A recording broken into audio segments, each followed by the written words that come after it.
Hey, how you doing today? What's going on with you today? Dr. Prodigal, just with a couple of little nuggets today. Today is very different. February is known as quote unquote Black History Month. Uh, I think we need to come to grips with there's some disparaging things in society. Otherwise, we wouldn't have a need for Black history. It would just be a need for history.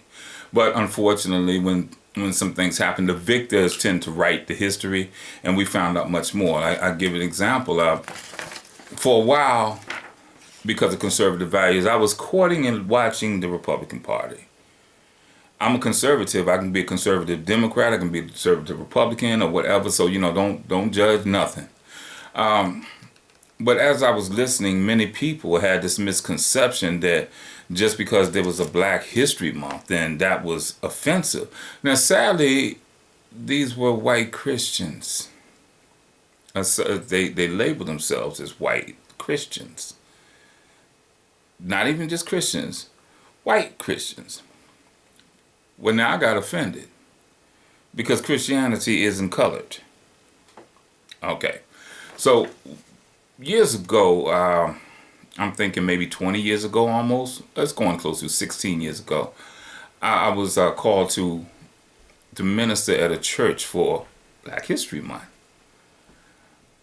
And what I was doing, everything was okay. So as I had everything together, we began moving some things. And I told them that I wanted to present the Black presence in the Bible. Now, ironically, this was an AME church, and even the pastor looked at me like I had 18 heads. And I had to tell them, we're in the Bible all the way from Genesis to Revelation pretty much. So why not? So I do it like this. I give some thought to the fact that I'm a Christian that happens to be Black. I'm an American that happens to be Black. I'm a man that happens to be Black. There wouldn't be any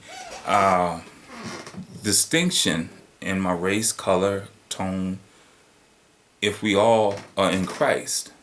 So, Black History Month began as Black History Week by Carter Woodson, Dr. Carter G. Woodson. He chose the second week in February to coincide with the birth dates of Frederick Douglass and Abraham Lincoln. That's interesting.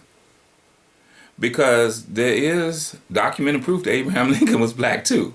But I'm not going to touch that. I'm not going to mess with y'all right now. Okay. Over the time, the week became the complete month instead of just 1 week. So Carter G. Woodson was an author, and one of his most powerful works, or most, I should say, widely acclaimed works, was the miseducation of the Negro. At a lot of times, it was used by the Nation of Islam and different other groups to justify whatever they wished, because they felt the Negro was miseducated. But they don't realize that that was part two to a dissertation that began as the education of the Negro and then the miseducation of the Negro, because the education of the Negro was done under a different term. So in order to see one and understand the fullness of it, just like the Bible, you must take things in context. So you read the miseducation of the Negro first, and then what you've done is gone to part two without understanding part one. But we'll leave that alone. So I submit there's no such thing as Black history in America, but American history, of which we are part of. We don't wish to segregate ourselves, at least I don't, from such a rich history as the United States. I don't. I mean, even from the beginning, the first person to die in the Revolutionary War, Crispus Attucks, that's about all we taught. But there were others. There were many others, as well as Black slave owners of other Blacks. So we're going to keep this down straight. So why do I want to be part of it? Because we go a long way back.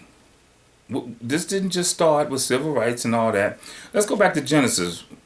Genesis, first chapter 26-28. Mankind was made in the image of God, male and female. He made them and told them to have dominion over the earth. That was in the spirit realm in chapter 1 of Genesis. Chapter 2, the natural realm. God formed a suit for man to dwell in this realm. The earth suit is what we got. I got a pretty one too, though. You like that one? Yeah, it's beautiful and it fits me just perfect. Out of the dust he made them and placed them both male and female in the body. So now we're going back into a creation account and we're seeing that male and female were placed in the body that was formed for Adam, which is mankind, instead of just man. Then he breathed in them into life, the body in which the house both male and female became a living soul. The word for mankind in Hebrew is Adam. So now we get Adam from that. The first man of earth was a man of color. So why do I say this? Well, a couple of reasons. If you get in a crayon box, and when I was growing up, we get Crayola crayons, and if you got the 64 joint, you was on. All the kids was jealous of you. But if you take all the colors of the crayon box and you draw in one little circle, it turns to black. It doesn't turn to white. So while we were taught at times that black is the absence of all color, it's actually the presence of all color. Something to think of. So then chapter 2 comes. Here comes the woman. God places Adam to sleep. Only thing we know is he took a rib from him and he came back and Adam said, whoa, man. So this woman that was locked up into the body was taking a support from the body, a protection from the body, which is the rib, to cover all the vital organs. And this is what came out of it. Here we are. Here we are. Now we have a woman. So brother, that woman that is yours, whether it's your wife or whomever, she's not to be, subservient to you. She's supposed to walk beside you. And women, you want to walk out in front, you need to walk beside the man. Stop that nonsense. You want the protection, but only when there's danger. It don't work like that. Let me leave that alone. So this is where it gets tricky. God placed them in the Garden of Eden. Now, look at how this is. You can do your research in the Bible if you want. You have the earth, then you have the land of Eden, and then you have the garden, which is planted eastward in the land of Eden. So we were formed outside of the Garden of Eden and placed in the garden. So this garden was like the third dimension that we were formed in the inner court of sorts. And I always try to put things together. Outer court, inner court, and the Holy of Holies. We were formed not in the outer court, all of the earth. We were formed in inner court, which was the land of Eden. And then we were placed in the presence, or the Holy of Holies, which was the Garden of Eden. And this is where the tree of life was. God met him every day and walked with him in the cool of the day.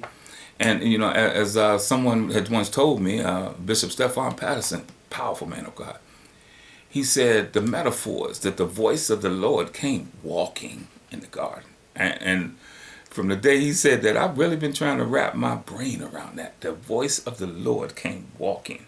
So Eden means delight and in God's presence, which is most likely located in the word. And the word, as I do a little research and narrowing down, it was on the continent of Ethiopia and the continent that we now today call Africa. So why do we call it Africa today? Let's go back to the land of Ethiopia, which means the land of burnt face. Egypt was on the land of burnt face. Now, Pastor Anthony Wallace has come out many times and said that sometimes you have to leave the Bible in order to understand it. This is exactly what happens. We get stuck on things and we only go as far as we think we need to go, and we get lazy. But I encourage people to be like the Bereans. When you hear something, go check it out. If it's legitimate, come back and hear some more. If it's not, come back and rebuke it. So here it is. We are in Eden.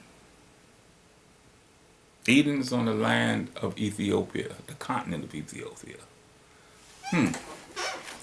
Ethiopia means burnt face.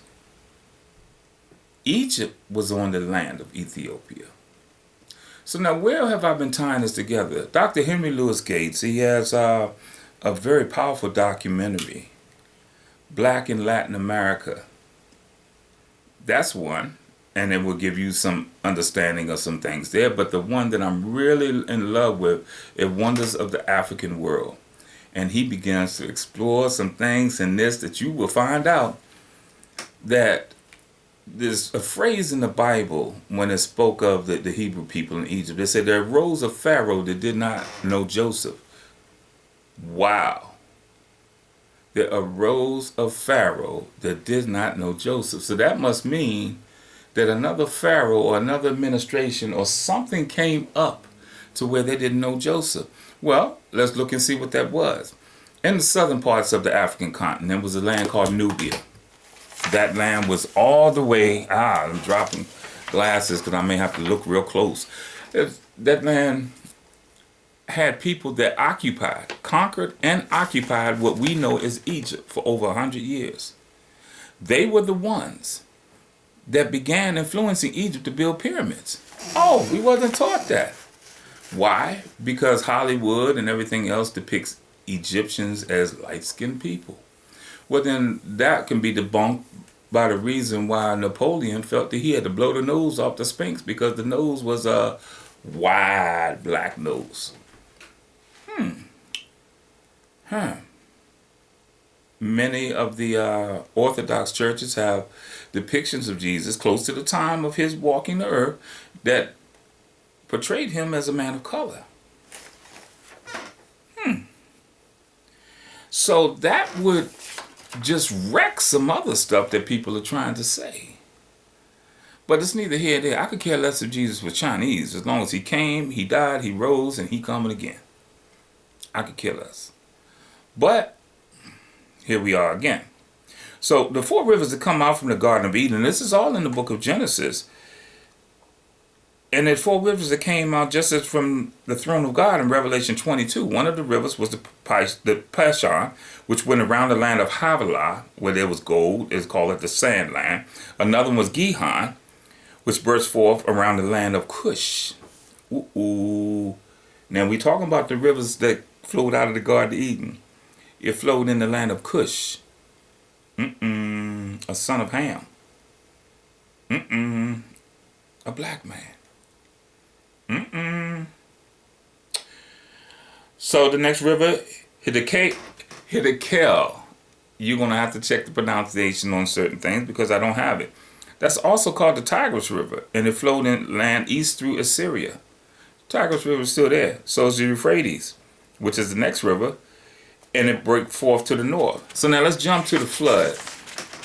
Here we are at the flood now, and we have Noah. Noah was chosen because his generations were pure. Yeah, he was righteous, but his generations were pure. When you do the study on that, you find out that the sons of God went into the daughters of men because they were fair, and they began to have children. These were mixed seeds, spirit beings and physical beings. They were mixed seeds. God couldn't allow the Savior to come from a mixed lineage like that. Now it's starting to make sense. So he chooses Noah because his generations were pure, and they go all the way back to Adam. Now, the funny part of this is that Noah or his wife or both had to be black. They were going back to Adam, which was every culture, every hue, everything in Adam, and later Eve. All of these genetic things. So, again, black is the dominant gene. It comes out. So how did it come out with Noah and his sons? He had 3 sons.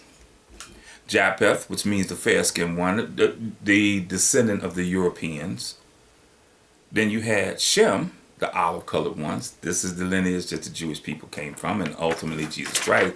But then you also had Ham, the dark-skinned people who were going to inhabit the continent of Ethiopia. The gentleman tried to tell me in one of these gatherings that Ham was cursed. So therefore the whole black race was cursed. And I challenged him to show me where he got that from. He said it's in the Bible. I challenged him again, show me where it is. He opened it up. He looked. He said, it's in here somewhere. So I said, can I see it? I looked at the Bible. I went straight to Genesis. I opened it up and I showed him. No, God never cursed Ham. God said, cursed be Canaan, which was a son of Ham's, that he's going to be it. So that one son had the curse on him to serve the other brothers. And even the family was considered brethren. Wow. Isn't that so simple? Because if God cursed the foundation, or the one that sprung forth, the dark-skinned people, then guess what? What you're saying would have been true, but it's not. God did never curse the black man. As a matter of fact, cursed be Canaan. Canaan was the one that took, developed, and kept the promised land until the Hebrews got there. So he did serve his brothers. I love it. This is why I can have so much peace in reading the Bible. I don't get bent out of shape. And I don't get bent out of shape when black people come to me and tell me, well, that's the white man's religion. How so? No. Christianity, Jesus was on the African continent. Christianity was on the African continent well before it went to Europe. But that's just something else. I don't use that to beat nobody down until, get a one-upmanship on no one. No. That just doesn't go. So Canaan's descendants were well dispersed all over the land. They kept the land and prepared it for the Hebrews. But the people of Shem, these are the ones that began to develop and get ready for Abram, who was going to bring forth Isaac and then Jacob, and Jacob with the 12. Am I saying that one is better than another? No, because God actually chose Israel because they were going to be a smaller people. He didn't take everyone else. So the whole continent is known as Africa, or other names, was once known as Ethiopia. The land was burnt face until, I would say, 150 to 200 BC. The Roman general Africanus conquered parts of Africa. Okay. So if he conquers parts of Africa, he was able to get his name. And this was the only time I can recall in history where his name was used. Alkaline water. I have to drink more water. This body is nothing but water. So here it is. The Roman general Africanus conquers what we call now the continent of Africa, but it was the land of burnt face, Ethiopia. They allowed him to name it after him. Africanus, Africa. That's where that came from. Contrary to popular belief, Africa is not a country. It's a continent. Ethiopia was a country and a continent. It was the land of burnt face. Ethiopia included Egypt. Jesus went where? To Egypt, the civilization center of the world at that time, the learning center. Now, if you want to really have some things to think about, do some study on Ethiopia as the country now. Ethiopia was the only country that wasn't colonized on the African continent. Something for us to think about. But where it's now relegated to a country, it was the whole continent. And I would really encourage you to look for that documentary, Wonders of the African World, by Dr. Henry Louis Gates, and watch it all the way through. We're going to find out some things that people just didn't want us to know as black people. And people don't want to know as white people because it may cause them to rethink what they think is history. So Joseph comes out. Here's Joseph. This is the one that gets everybody into Egypt. He marries an African woman. That's in Genesis 41st chapter. He has two sons, Manasseh and Ephraim, from this woman. They actually became two tribes of Israel. So, do we have tribes of Israel, people of color? Yes, we do. Ephraim and Manasseh. Joshua was another black man. He was from the tribe of Ephraim. Oh, wait a minute. Let's go back again. Ephraim, his mama was black. His daddy can trace his lineage back to Adam through Noah. Can you see where I'm going with this? But I'm not trying to beat anybody down with it. I just want to give correct information, and then let's go on and discover who Jesus really is. And it ain't a white man's religion. Matter of fact, it ain't a black man's religion. Religion is nothing more than someone's attempt to reach God. I'm dealing with the faith. Oh, gosh. I'm almost getting teared up on that. So how does this tie in with Jesus Christ? The first prophecy concerning him in Genesis was speaking of Eve's seed. The seed would bruise the head of the enemy. Adam could not provide that seed. However, the lineage of Christ, there are people of color, black people. Even a book of the Old Testament was written by a black man, Zephaniah. Powerful. His name means the Lord is hidden. His lineage could be traced back to Hezekiah, the king of Judah, whose father's name was Cushai, meaning Ethiopian. Now, do I have to tie all of this up and see how this goes? Okay, let's go a little bit further. Okay, you saying you all back there in the Old Testament and all that. Okay, yeah, I'm going to go a little bit further. How about I come to the New Testament? Simon of Cyrene, he was tasked to help Jesus carry the cross. He was the first person to experience the blood of Jesus, a black man. Simon of Niger, one of the disciples, a black man. Let's keep looking a little bit.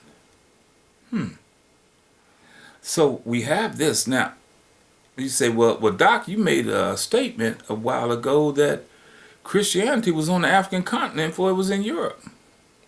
Yes, it was. With everything occurring in the Middle East into the ministry of Christ, everything, the ministry of Christ in the Middle East, that wasn't Europe. It was a crossroads, but it wasn't Europe. Maybe in the Mediterranean, it wasn't Europe. So here we are at the beginning of Christianity. You have someone he has a revival that's busting up. I mean, they getting people saved left and right. They jumping, and guess what? The revival was jumping in Samaria, of all places where they said nobody's supposed to go. So we can equate that to today. The revival probably gonna come from the hood and disenfranchised people, and I can't wait. Not because we're going to be in charge of anything, but finally somebody will understand that there's no difference, Jew, no Greek, male, no female, bond, no free. So here it is, Philip. God tells him, I know you got the revival going over here, and you got 3 and 4, tents that's filled, and every night y'all double, but I want you going down here and talk to this Ethiopian eunuch of the house of Candace, the queen. Now Christianity goes back to the African continent, to the country of Ethiopia, which was no doubt larger than what it is today with its borders, but on the continent of Ethiopia, or land of burnt face, or Africa, whatever you want to call it, they're all the same. Wow. Now we find out later on that Paul and everyone was just now going to the Greeks, the Romans, the Gentiles, whoever you want to call. Now this is something that I've been looking for, and perhaps you can comment if you know. I've never seen where black people were called Gentiles in the Bible. And I'm still studying. I haven't stopped now for 10, 11, 12 years looking for that. But I haven't seen where black people were really relegated to Gentiles. I'm quite sure we could find something that would limit our imagination with things, and that's something I want to look at. I want to know. Again, not to make me one up on someone, but to understand more of God's purpose for my life. So now here we are. We're finding out that Christianity was on the African continent well before it was on the European continent. So my question is, at what point did colonizers feel that they need to tell someone about Jesus that already knew about him? Granted, there's more than one religion on the African continent, more than one custom and everything else. But the knowledge of Christ was there. There's even, and I'm thinking on the east coast of Africa, in the south, there's a country with a group of people that have been practicing Judaism for the longest. And then to come to find out, after they kept saying that we are descendants of the tribe of Levi, we are descendants, everybody said no. Historical facts show that they did land. The tribe of Levi did have a ship that broke down or something there when they were running from people. And they eventually, I guess, intermingled. These people have always kept the law of Moses as much as they could. DNA comes in, 2000s, second millennium. They do the DNA on these people and find out they're over 50% from the tribe of Levi. Black people. So while we're arguing with black history, how about we just tell his story? And then that way we won't have to get history mixed up with his story. Now once we understand his story, he is the way, the truth, and the life. So that means there's truth. If we tell his story, we'll have truth in all things. This is Dr. Prodigal coming to you from Black History Month. That one day I hope that we can just have history. I'm not saying do away with Black History Month. Then, this may be a concentration on American history, just like we have, I guess, Spanish History Month and everything. We have everything. So it shouldn't be a problem.